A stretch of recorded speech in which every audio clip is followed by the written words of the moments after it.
And with me I have Nick Halstead, the founder and CTO of DataSift. Hi there. You've made some news from organizations as far away as the BBC about some interesting data that you've got now. And I just tweeted, so maybe it's appropriate we talk about Twitter. Yes. What happened? So we announced access to Twitter historic data. We already are one of the 2 companies in the world that can resyndicate Twitter data in real time to businesses, but yesterday we announced the access of Twitter historics, so that's tweets going back to January 2010. So to give you just an idea of scale, because we were at a big data conference back just 2011, equates to 85 billion tweets, and we have in our storage capacity just over half a petabyte of storage to deal with that volume.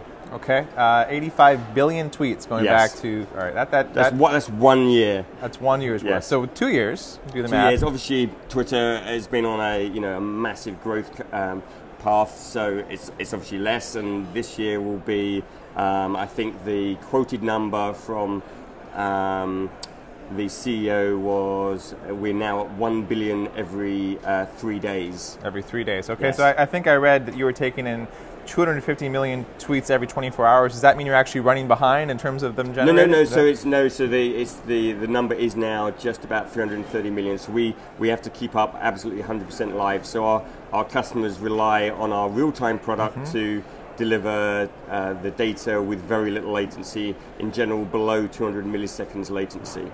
Okay, so you told TechCrunch the DataSift platform was, quote, so powerful that it can process a whole month of Twitter data in an hour. Yes. Okay, so you back that up. So how does DataSift actually scale to meet that demand? Sure. And, I think there's something on the order of hundreds of companies interested in this stuff. Yeah, so we are, we're at Strata, we're a big data company, we're based on top of Hadoop. We've been building out this platform over a year and a half, and what we've done is with that data in the platform, the data can be processed in parallel. So we have a very large cluster, probably one of the top 10 in production clusters in the world, given the volumes of data. And the ability to run a query over that data means that one query for a month gets split up generally into about 800 separate tasks. And each of those 800 tasks has to deal with tens of millions of pieces of data themselves, and they all report back with the results. So we have our own programming language. It's very, very performant. It's written in C++. It sits on top of, again, in the big data space, the terms MapReduce are very well known. We've taken MapReduce, we've customized it heavily, optimized it heavily, applied our own language on top of it to give this kind of simplicity of access, and the fact that our real-time language and our historic access are the same to give you that seamlessness for our customers from one to the other. So are you renting space in a data center? Do you have your own somewhere? What's the No, so we're not quite to having our own data center yet, but we do rent a very large space. Just our Hadoop cluster has 400 CPUs in it, so that is going to cope with our capacity for the next maybe 2 months. Obviously, we're at Strata because there's lots of companies who want to buy data from us to put into their own analytics packages. We only deliver the raw data, so our job is to clean. When you have 330 million tweets a day, when a business says, I need the data that's about my use case, my company, our job is to reduce it down to something manageable before you run the analytics, because Twitter is unstructured data. Our job is to go from unstructured to between semi-structured and then fully structured, so you can put it into monitoring products and into, these days, business intelligence. So when you say structuring it, if you look at the anatomy of a tweet, there's actually much more code behind it than just the text itself, yes. Right? What are you actually doing it to make it more useful to people down the road? So yes, you're right. So Twitter themselves supply between 40 and 60 fields, depending on the context of the tweet. On top of that, we add what we call augmentations. So we have natural language processing, we have sentiment analysis, topic analysis.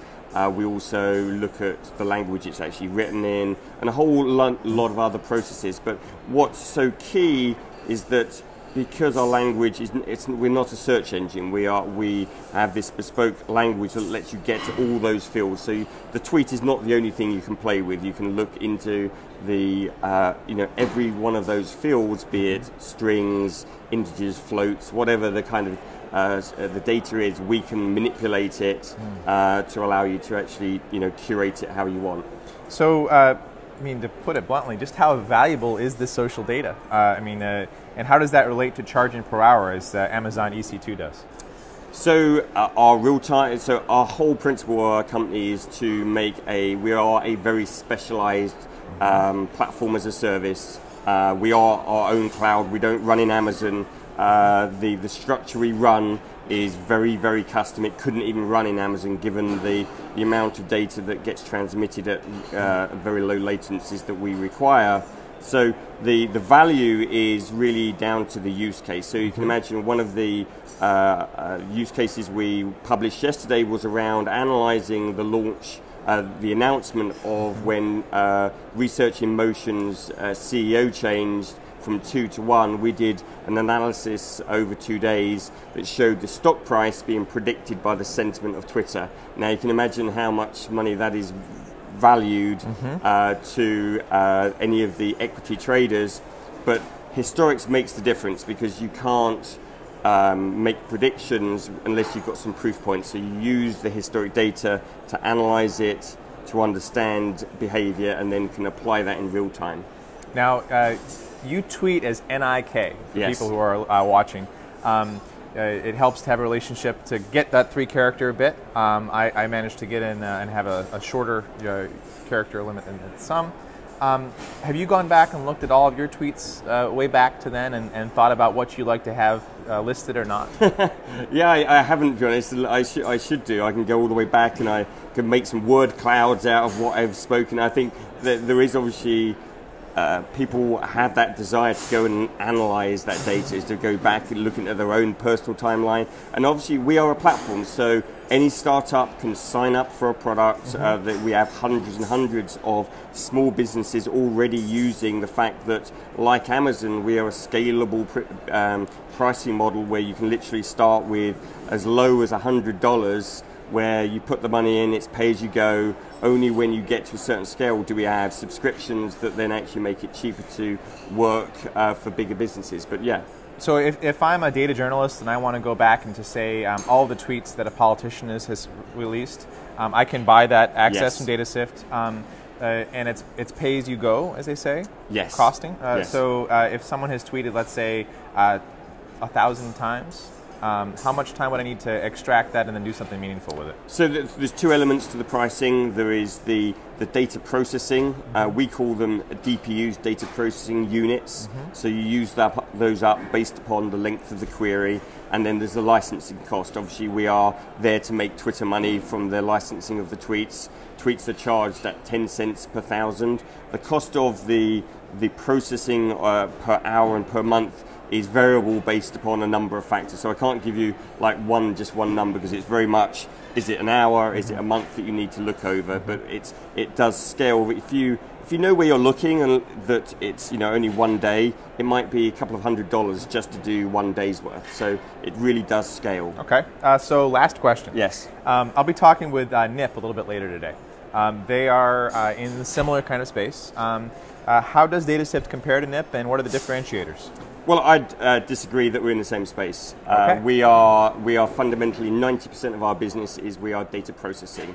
We are in the cloud. We believe we are one of the next future big data companies that will cross everywhere of different data. So social is not our future. We will take social. We want to take stock data. We want to take every kind of data. So we've spent 2.5 years building an amazing data platform. The only similarity is we both have access to the Twitter data. That's where, frankly, it ends. Okay, thank you very much. Thank you.